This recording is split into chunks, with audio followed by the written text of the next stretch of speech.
How's it going, everybody? It's been a while since I've done anything. I've been doubling down on Blender, but that's not the subject. As you can see, I came across something called 10 Dragon Ball injuries that should have been permanent. It was an ad, or not an ad, I was looking for references and I just found this. So I decided, let's take a look, because I'm curious to see what they said. And I think it's worth making a video about it, because there's some questionable takes. Anyway, how about we get started? Number 10. Tien loses his left arm during Earth's clash against the Saiyans. Dragon Ball's heroes have faced some tremendous threats since Dragon Ball Z's introductories. Yeah, I stopped because I thought I had it wrong. Introductory Saiyan Saga Invasion. I guess I'm not used to actually reading something correctly. That being said, some of the series' greatest losses and injuries are experienced early on in order to emphasize true severity, Saiyan strength, yada yada yada. While become cruel casualties can experience an extra injury. I should say, quote unquote, extra. I mean, what does that mean? Extra injury? Are you saying it's extra to his death? What does that mean? Anyway, he meets his end when he channels all his energy into a tremendous tri-beam attack that barely damages Nappa. For this tragic conclusion, Nappa officially strikes Tien and scorches over his left arm. We know that Tien's Dragon Ball revival makes him whole again. That's not what happened. He had his arm back when he was on King Kai's planet. I'm pretty sure when you die, your injuries don't exactly follow. Like, you don't just go back and you have no arm. I don't recall seeing him missing an arm when he was on King Kai's planet. But okay, I guess who needs to watch Dragon Ball, right? Who needs to actually watch the anime? Just look at screenshots and go off what people tell you or what you read, and that's it. Tien is a unique situation in a sense for which his technique allows him to grow extra limbs, so he's able to ability 3 arms at his disposal even if he's missing one. So apparently he should have kept his arm missing? Why does that matter? Why should that be considered permanent? What will they gain? What would happen? Like, what kind of storytelling or character arc are we going for? Like, now I must learn to fight with only one arm. I no longer have 2 arms. And why? Who the hell cares? He got his arm back when he went to Otherworld. So what? It's nothing that should be kept. I don't see the point. Anyway, Vegeta suffers a severe blinding during his inaugural altercation against Goku. I don't even know how to say that word. Is that even a word? Inaugural? I don't know. I'm not gonna give myself an aneurysm trying to put all my brain power to figure out how to pronounce a word. I'm gonna severely hurt myself. Goku, Krillin, and Gohan's battle against Vegeta is one of Dragon Ball Z's best fights, despite how early it occurs in the series' well-placed clash, blah de blah de blah. Vegeta's right eye is blinded even after he reverts from his great ape form. But it's an injury that's eventually healed after Vegeta tends to his wounds and utilizes a rejuvenating medical machine. A one-eye take on Vegeta would have added an interesting dynamic to his character. It would mean he constantly carries the baggage of his Saiyan Saga defeat with him at all times. Vegeta would still be able to fight with just one eye, and it'd make his battle accomplishments even more impressive. He could even don an eye patch and take on a whole new look. What? Okay, so he lacks depth perception and he can't see on one side.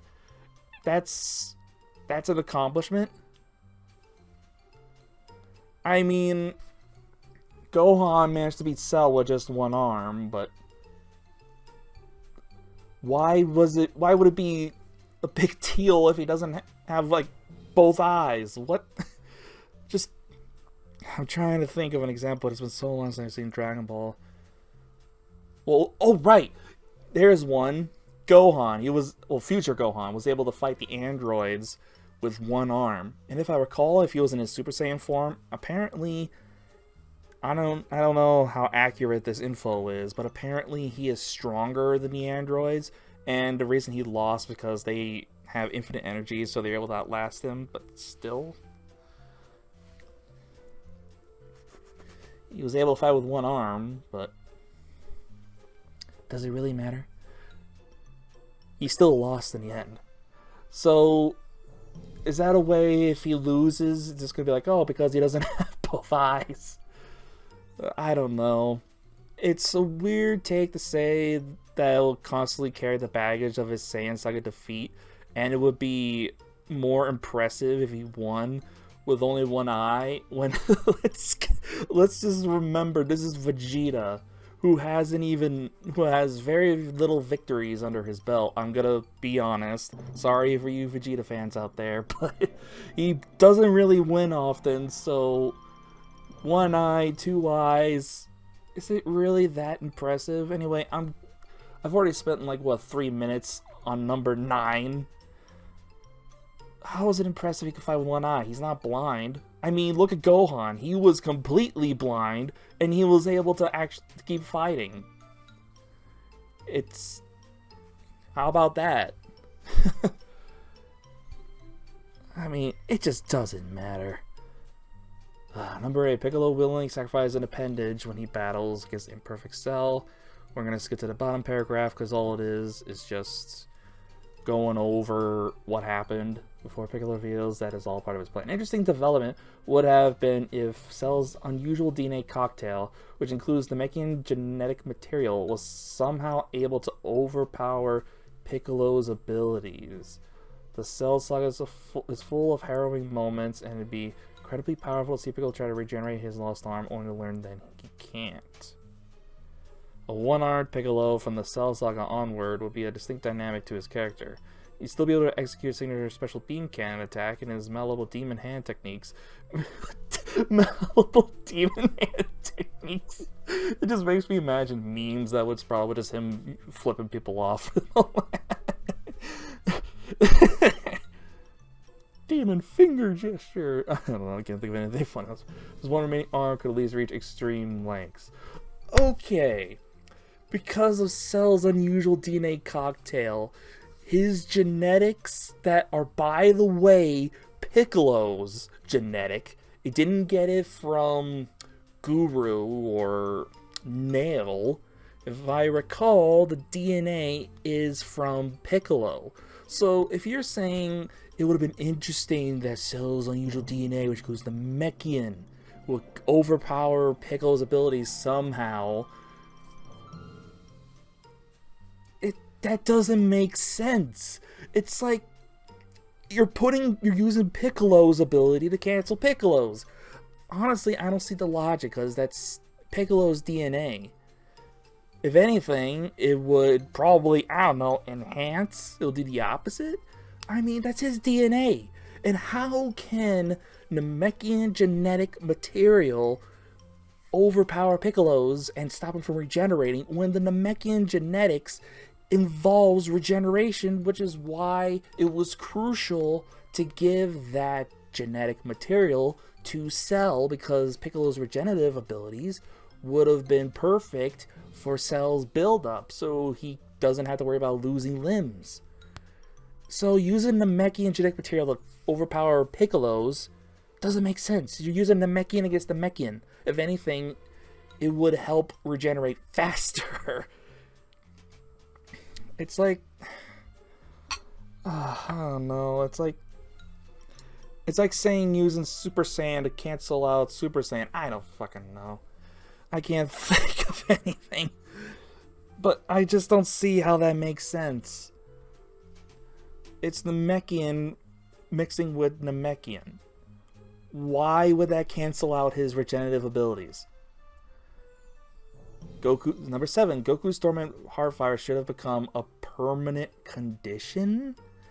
We're going to ignore that because this is going over. Goku is a character who frequently seems overpowered, and that there are no limits to what he can accomplish. The lingering heart condition will be a believable way to ground his strength to some extent. Dragon Ball could present Goku's more strenuous transformations, such as Super Saiyan 3, Super Saiyan Blue, Blue Kaioken, and Ultra Instinct as life-threatening risks that exacerbate his weak heart.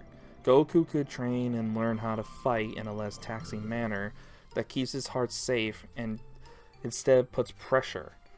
Well, here's the thing with Ultra Instinct. It's actually, you have to fight with a calm heart. So that wouldn't really do anything to Goku's weak heart, because it would be calm, so there's no stress on his heart. With Blue Kaioken, yeah, that makes sense, because increased blood pressure, yada yada yada, and puts stress on Super Saiyan 3 with the strain. Super Saiyan Blue kind of has a stamina issue, but in the anime, that's not exactly that present. It's mentioned in the Tournament of Power that it takes stamina, but you never really see that in effect in the anime. The stamina issue that Blue has is never a problem in a fight.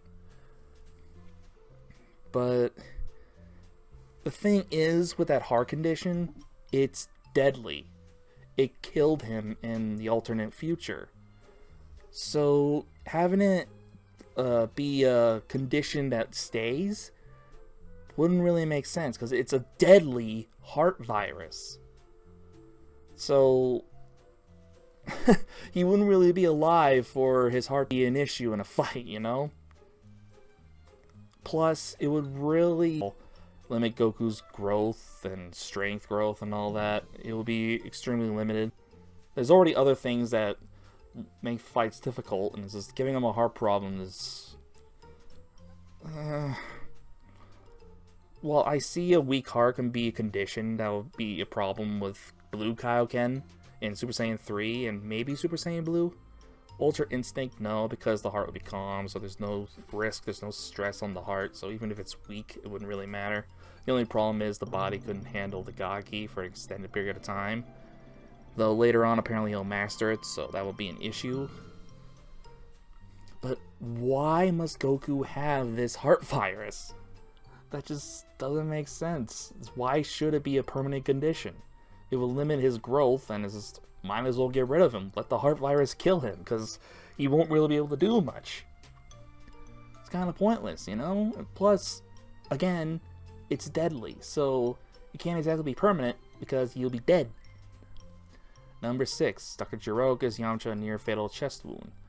Yamcha likes of which states to be any evidence of a brutal chest as an explanation for why he progressively moves away from battles, steps out of spotlight would be a better arc for his character. It's also hard to mock someone who continues to carry intense battle scars. Okay. A capability for his body to heal. Plus, I don't see the point of giving 2. It's just like, okay, we have the same design for both. It's like, let's give everybody a chest scar. Plus, he had a sensu bean which healed, and sensu beans apparently don't leave scars.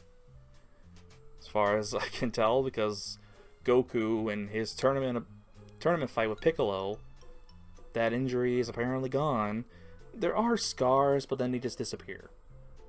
Like, to point out, Vegeta, you can see a bunch of scars with his shirt off, and then they just disappear. So, I don't know. But does it really matter? Yamcha ate a sensu bean. He's fine. He's never without a shirt, unlike Tien. So, why must he have a scar? Why does it matter? And also, why would his ribs still be broken? What, a sensu bean can't fix it? That doesn't make any sense. And also, how is it harder to mock someone who carries intense battle scars? And use that to make fun of him more. Like, they're just gonna use that, like, yeah, he just got his chest bursted by Dr. Gero, who frickin' likes Invincible, apparently. He pulls off Viltrumite chest stab with his arm. But even if he did have that scar, I don't think it'll make it any more difficult for people to make fun of him. They'll probably find a way to use it. Like, maybe they'll say because it made him look cool. I don't know. But it doesn't make sense for him to keep the chest scar. He's old. So, it doesn't really matter. Number 5. Gohan breaks his arm during his climactic clash against Cell. Gohan still managed to perform a powerful one-handed Kamehameha that turns into an emotional father-son Kamehameha when Goku's arm is completely healed the next time he's seen. But a more battle-worn version of the character might have been an interesting way to differentiate his adult self from his younger years. Gohan's ability to remove the Z-Sword with one hand would have been more heroic accomplishment. So, like with Yamcha's unhealed broken ribs. So his arm couldn't be healed. Dende's healing ability just doesn't work on his arm for some reason. If he lost the arm, then okay, but it was just damaged. It was broken. And Dende had no problem healing it. So again, it's unnecessary. And it's not that much of an accomplishment for one arm. Like, he clearly couldn't do it with one arm, and he ends up using both, and he goes Super Saiyan just to pull it out. Maybe if he went Super Saiyan 2, but again, what kind of take is this? I mean, is it supposed to be different from future Gohan? Is Gohan's destiny just to have one arm? It's just, who the hell cares?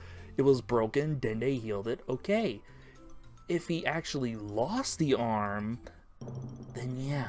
But he didn't. It was just broken, so it's fixable. Can you imagine Dende's like, well, I couldn't really heal the arm. I can't even think of an excuse he'd have. I don't see how.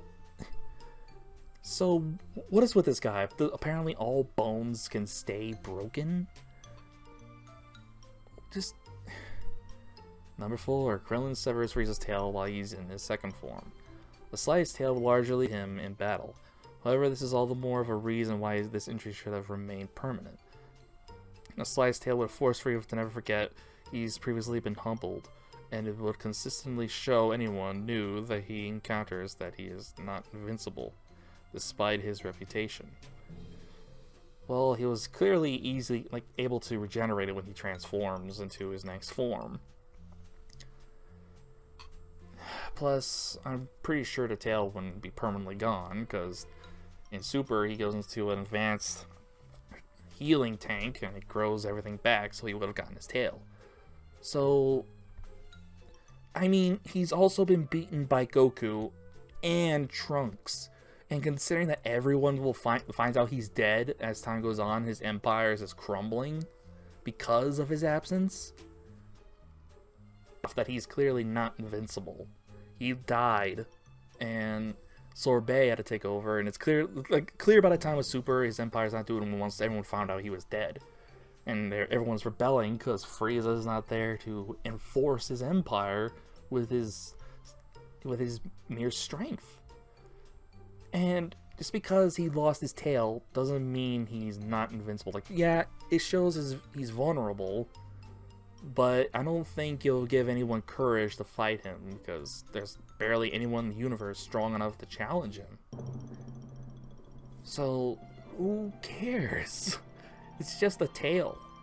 He's still powerful. It's not like his power gets cut in half, losing his tail or something. Number 3, Frieza's second form brutally gores Krillin. Okay, can't wait to see what this take is. Dende uses his arms and leave him reinvigorated for the rest of this ferocious fight. It'd be unreasonable for Krillin to go through the rest of the series with a gaping chest wound. Oh. Okay, it'd be unreasonable, but a vicious scar would at least act as a constant reminder of his near-death experience. What is with this dude and chest scars? I can't help but get the feeling if I asked, he would say, oh, I really like Tien's scar. It reminds you of Dragon Ball when he fought... well, I can't remember his name for the life of me. But in the tournament, when he cut his chest with a sword arm. It's just like, not everyone needs a chest scar. Tien already has one. We don't need to give a chest scar to every single Z fighter. Future Gohan's lost arm because of one of the character's signature traits. Future Gohan's injury has become a curious point of contention, since it's an arm. While other stories feature the character with both limbs, there are multiple Dragon Ball video games that showcase Future Gohan with both arms following a Dragon Ball excuse me, Dragon Ball Resurrection? This leads to the lore that characters gain new versions of their bodies rather than the ones that they died in? They come out of Otherworld, however, future Gohan is more interesting with only one arm. Okay, here's the thing. It's usually just a gameplay thing to give them both arms. Apparently, it's just that difficult for them to have them without an arm. My guess is because they just reuse meshes for the models, and I guess it's just simpler and lazy, just give him both arms. Even though his arm is limp as if it is broken. I mean, they're just games, so I don't really know the real reason why. I want to say game limits, but mods have shown that they're quite capable, like Xenoverse 2, when they actually remove his arm. This is completely irrelevant. He's still missing an arm in the anime. It's just games. So him having his arm is probably just a choice. Maybe they're limited to what they can animate at the time. But I wouldn't know because those old games are a long time ago. And I'm pretty sure in Sparking Zero, he is missing his arm. I don't know. I own the game, but I haven't played it. Because I don't own the Series X. I just didn't want to miss out on the pre-orders. Yeah, you can make fun of me all you want for that. But yeah, this is just stupid and completely pointless. Number 1, Goku faces debilitating injuries during his early duel with Demon King Piccolo. Debilitating? Debilitating? What word is that? I have never heard of that word before. Of a disease or condition making someone very weak and infirm, tending to weaken something. Oh, okay, it is a word. It just didn't seem like a word I ever heard of before. Maybe I'm pronouncing it wrong. Hold on. How do you pronounce that word? Debilitating. Debilitating. Okay. Debilitating. Debilitating. Okay. Alright, what's the reason here?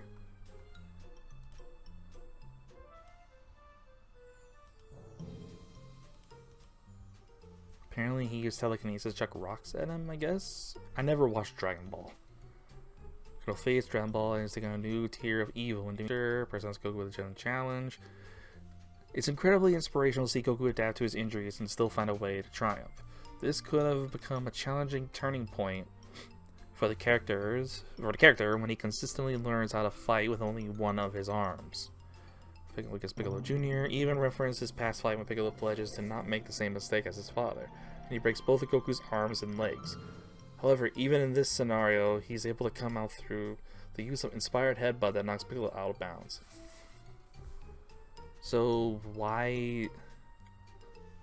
What's the reason why he should? What? Where's the explanation? However, in this scenario, he's able to come out through the. So what? You're saying he should he should have all his limbs broken? What's the reason here? The first comment that propels it through the air allows the critical inspiration. So it's just inspiration. I don't understand. What's the deal with number 1? Okay, I don't understand this one. So are they saying Goku should have his limbs broken from now, like more often in fights, so he still has to find a way to win, and it's inspirational, I guess? I don't know. They didn't even bother explaining. They say this happened, but they don't explain why this should be number 1. I have no idea. And again, who cares? If you actually seen the anime, you know that they always find a way no matter what. So, yeah, that's 10 Dragon injuries that should have been permanent. Number 1 doesn't even have an explanation why or what should have been permanent.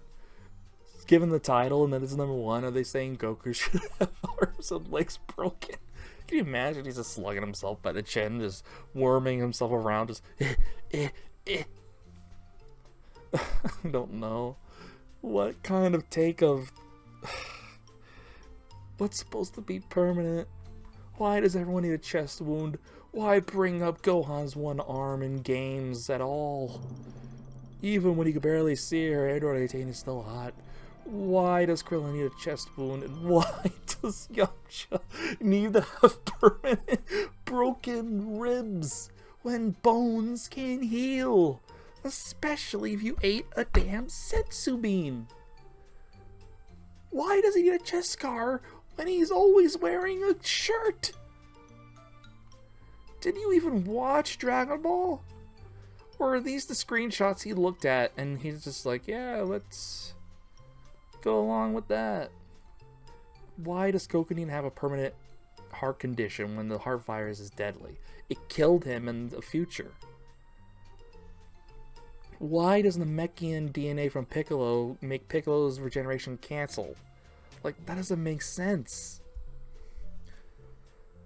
It's like saying we should use a cup of water to stop a flood. No. Doesn't make sense at all. Why is it impressive to fight with one eye when people have done more impressive things like Gohan being blind and is able to fight? It's ridiculous takes, man. Well, anyway, it's almost 3:30 and I'm gonna keep working on Blender as much as I can. I am so close to being done, but I just felt like I had to make something about this. So anyway, I'll see you all in... Farewell, everybody.